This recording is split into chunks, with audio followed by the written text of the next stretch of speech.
안녕하십니까. 잘난치 않은 욱군입니다. 오늘도 탁구 이야기 이어보겠습니다. 지금 하고 있는 내용이 저번에 그 뱅킴님이 질문해 주신 어차피 제가 설명드렸어야 될 부분이고요. 회전의 원리. 이때 회전의 원리. 자, 서브를 하고 있는데 왜 회전의 원리가 중요해요? 서브는 대부분 회전 서브죠. 뭐 하회전도 회전이고요. 다 회전이죠. 일단 회전을 먼저 이해를 하겠습니다. 그 회전을 이해해야 되는데 이제 저번 시간에 말씀드렸듯이 회전의 원리는 마찰, 이 고무의 마찰 때문에 이게 많이 기울어져서 맞아도 이제 제가 당구 얘기도 말씀드렸지만 공이 이렇게 치게 되면 이렇게 이제 라켓을 수직으로 눕혀서 수직으로 세워서 치게 되면 이렇게 쳤을 때 이렇게 간다. 그런데 이때 맞게 되는 공의 부위가 어딘가요? 예, 여기죠. 이걸 기울였다고 칩시다. 요만큼 기울였어요. 그럼 어디를 맞나요? 여기를 맞게 되죠. 그럼 더 기울였어요. 어디를 맞게 되나요? 이렇게 되면 여기를 맞게 됩니다. 여기 거의 꼭대기를 맞게 돼요. 이론적으로 이게 수평이 됐어요. 라켓이 그리고 이걸 지나가요. 그러면 어디를 맞게 되나요? 이 정수리를 맞게 되죠. 이 꼭대기를. 그런데 이것은 현실적으로 꼭대기를 맞게 되면 공이 앞으로 끌려가기 힘들 거라고 저는 봐요. 왜냐하면 이 마찰력 자체가 아무리 좋아도 이 정수리에 맞은 것까지 끌고 가기에는 그렇습니다. 제가 보기에는. 그럼 이게 이제 마찰력이 좋으니까 어느 정도 이제 기울기를 가져야 됩니다. 이렇게 수평에서 약간 이쪽으로 기울여야죠. 그럼 어디에 맞게 되나요? 정수리 약간 오른쪽 여기 맞게 되죠. 자, 이런 거 알아야 되죠. 그러니까 이게 마찰력이 안 좋은 뭐 얼음 같은 재질이다 그러면 약간만 기울여도 얘는 삑사리가 나겠죠. 근데 이게 이제 고무다 보니까 상당히 재질이 좋다 보니까 이걸 오래 연습하면 이거 연습을 오래 하면요 점점 더 기울여집니다. 네. 그럼 당구도 마찬가지예요. 실력이 높아질수록 공의 좀 더 옆부분을 칠 수 있죠. 그럼 마찰력이 좋아지는 게 아니겠죠. 그럼 뭐가 좋아질까요? 실력이 좋아지는 거죠. 그럼 실력이 좋아지는데 그럼 뭐가 그렇게 만들까요? 예, 전에 말씀드렸던 타이밍 같은 거. 자, 전에 말씀드렸던 공이 맞을 때 일어나는 일을 이렇게 기울여서 다시 한번 생각해 봅시다. 이렇게 맞췄어요. 그럼 어떻게 될까요? 이렇게 맞췄어요. 그럼 공의 지능 방향이 이거 드라이브입니다. 이렇게 맞추면. 자, 이렇게 맞췄어요. 그럼 공의 이쪽 부분을 맞게 되고 회전이 걸려서 진행하게 되죠. 처음 진행 방향은 얘의 연장 선상에 있어요. 그대로 진행합니다. 이렇게 처음에. 물론 시간이 가면 이제 이게 휘죠. 이렇게. 이제 그건 나중에 다시 말씀드리고요. 자, 이렇게 이 부분에 맞게 되는데 이때 무슨 일이 일어나는지 생각해 봐야죠. 똑같아요. 얘는 찌그러져요. 단지 옆으로 찌그러지겠죠. 이렇게. 그럼 찌그러지다가 어느 순간 다시 반발하겠죠. 그러면 그 반발 타임을 당연히 맞춰줘야죠. 그게 잘 안 맞으면 기울기가 많이 기울이지도 않았는데 그 타이밍 같은 게 잘 안 맞으면 끌리지가 않고 떨어져 버립니다. 이렇게 밑으로. 끌려줘야 앞으로 진행하게 되죠. 그게 드라이브고요. 끌려줘야 진행하게 되는데 이게 맞는 순간 이 타이밍 같은 게 잘 안 맞으면 그냥 뚝 떨어져 버립니다. 잘못하면. 그건 연습에 의해서 그 타이밍을 우리가 찾아가는 거죠.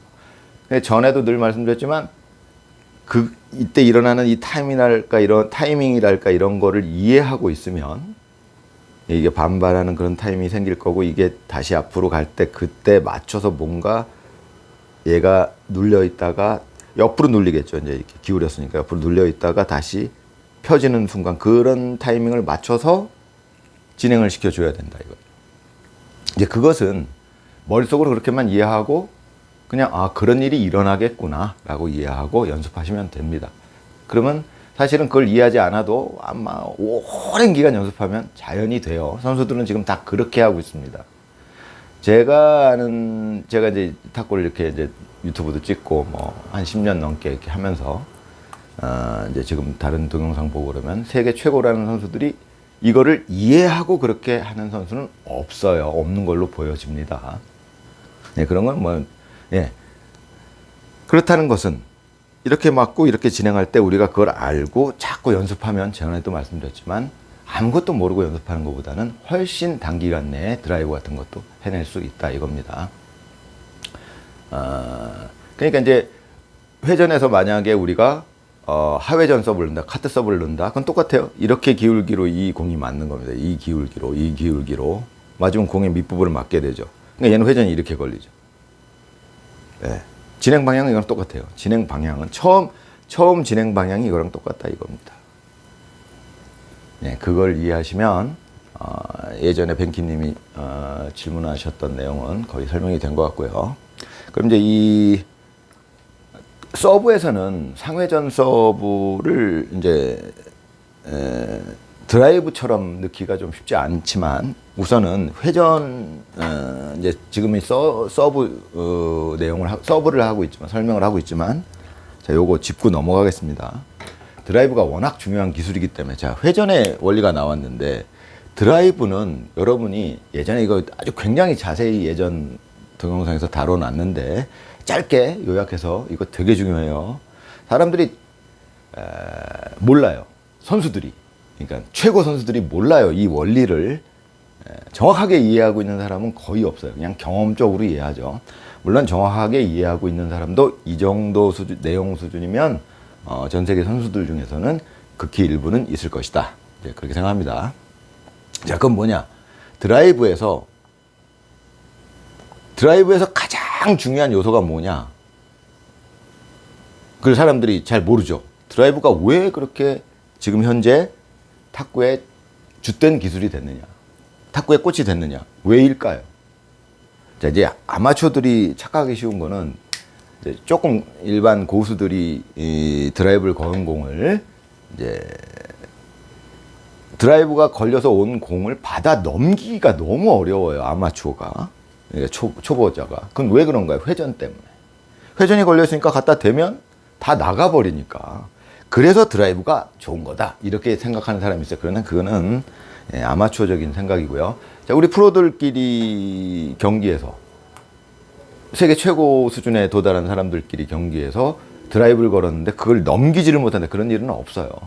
단지 그 공이 이제 빠르다 보니까 대처하기 어려울 뿐이지 만약에 느리게 탑스핀을 걸어놨어요. 드라이브로. 그것도 드라이브예요. 여러분들 이걸 잘 아셔야 돼요. 회전만 이해하고 회전의 원리를 이해하고 있다면 아 그런 것들이 다 드라이브구나. 드라이브는 폼이 드라이브가 아닙니다. 공을 상회전을 줘놓으면 다 드라이브가 되는 거예요. 아무리 작게 동작을 취했어도 손목만으로 걸었어도 이 원리에 따라서 해놓으면 이렇게 공이 튀어나가면서 휘게 되는 거. 이게 드라이브가 되는 거죠. 그럼 드라이브가 가장 그 중요한 기술이 되는 이유는 회전이 걸려 있어서 받아 넘기기 어렵다, 컨트롤이 어렵다 그 부분은 그렇게 중요하지 않고요. 드라이브의 휘는 성질입니다. 이렇게 휜다는 거. 이렇게 휜다는 것은 이렇게 휘는 거하고는 완전히 다른 거예요. 물론 현실적으로 이렇게 휠 수가 없습니다. 이거 자세히 설명했지만 짧게 설명하자면 자 현실에는 말이죠. 자, 이 드라이브가 작용할 때 뭐 어떤 요소들이 있느냐? 중력 있어요. 중력이라는 부분이 작용하고 있고요. 그 다음에 뭐가 작용하느냐? 공기가 있어요. 이 공기가 없었다면 드라이브를 걸어도 회전이 걸려있는 공도 진행하면서 휘지 않아요.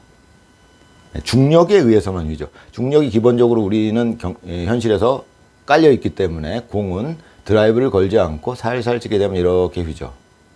세게 치면 어떻게 돼요? 이렇게 휘죠. 여기 가서 휘죠. 다 나가죠. 세게 치면. 살살 치면 이렇게 휘죠. 중력 때문이죠.